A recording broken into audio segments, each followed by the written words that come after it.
आशिष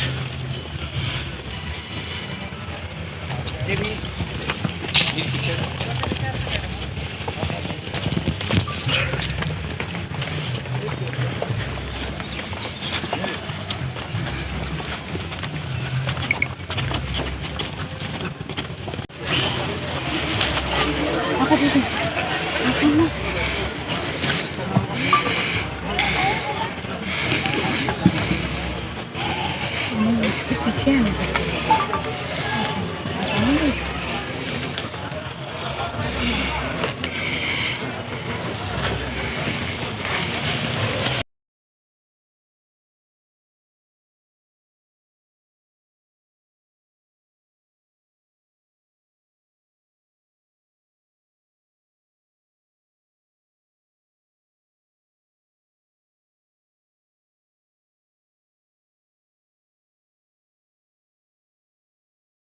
तो विचारले वाले विचारला त्याची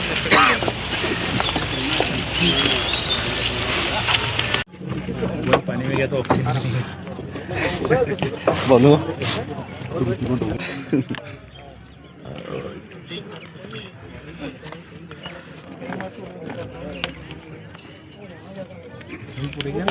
नहीं ना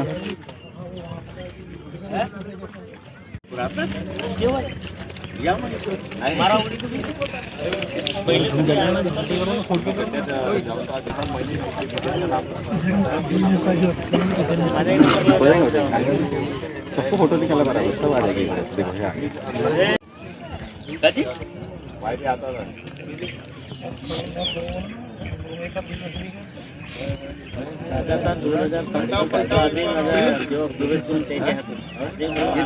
देख लो उसको एक बार उसके अंदर कुछ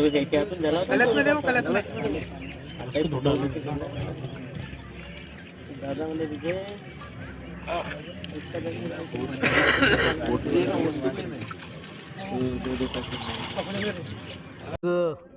गोंदिया जिल्ह्याच्या कुर्डी घाटवर आदरणीय अजितदादा पवार यांच्या अस्थी कलश त्याचं विसर्जन त्यांच्या पवित्र अस्थीचं विसर्जन या ठिकाणी करण्यात आलं। महाराष्ट्रानं असा एक प्रचंड मोठा नेता गमावला खरं म्हणजे, ज्याचे कार्यकर्तृत्व संपूर्ण महाराष्ट्रात लोकांच्या जनामनात आहे आणि ते भरून निघणं पण शक्य नाही आहे। राष्ट्रवादी काँग्रेस पक्षानं संपूर्ण महाराष्ट्रामध्ये त्यांच्या अस्थींचं वेगवेगळ्या पवित्र घाटांवर जे अस्थी कलश विसर्जन करण्याचं कार्य घेतलं होतं, त्यानिमित्तानं या ठिकाणी गोंदियाच्या कुर्डी घाटावर आज या ठिकाणी अस्थी कलशाचं विसर्जन झालं। परंतु या माध्यमातून त्यांच्या अस्थींचं विसर्जन करताना त्यांनी केलेले कार्य, त्यांनी केलेली कामं, जनसामान्य आणि अत्यंत गरीब सामान्य माणसाच्यासाठी त्या ज्या पद्धतीनं धावायचं,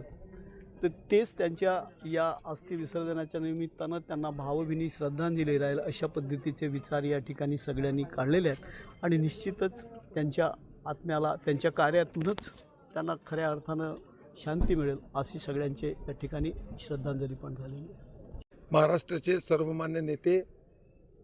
आदरणीय स्वर्गीय अजितदादा पवार यांच्या निधनामुळे मोठा शोककडा महाराष्ट्रामध्ये आहे आणि आज त्यांचे पवित्र अस्थिकलश गोंदिया जिल्ह्यात आले आणि भावभीनी श्रद्धांजली म्हणून त्यांच्या कारकिर्दी, त्यांनी केलेले काम यांची सर्व आठवण आमच्या मनात राहणार आहे आणि पवित्ररित्याने कोरणीच्या पवित्र घाटात आज हे अस्थि विसर्जन करण्यात आले आणि सर्व शोकाकुल वातावरणमध्ये सर्वांना माहीत आहे अजितदादा पवार यांच्या गोंदिया भंडारा जिल्ह्यावर प्रेम होता। खासदार प्रफुल्ल पटेल साहेबाबरोबर त्यांनी प्रचंड महाराष्ट्राचे काम केले आणि महाराष्ट्राचा एक मोठा नेता आम्ही गमावला। त्यांच्या चरणी श्रद्धांजली अर्पित करतो आणि आज हे पवित्र कार्यक्रम इथे संपला आणि या पद्धतीनं आज आम्ही त्यांना श्रद्धांजली वाहिली।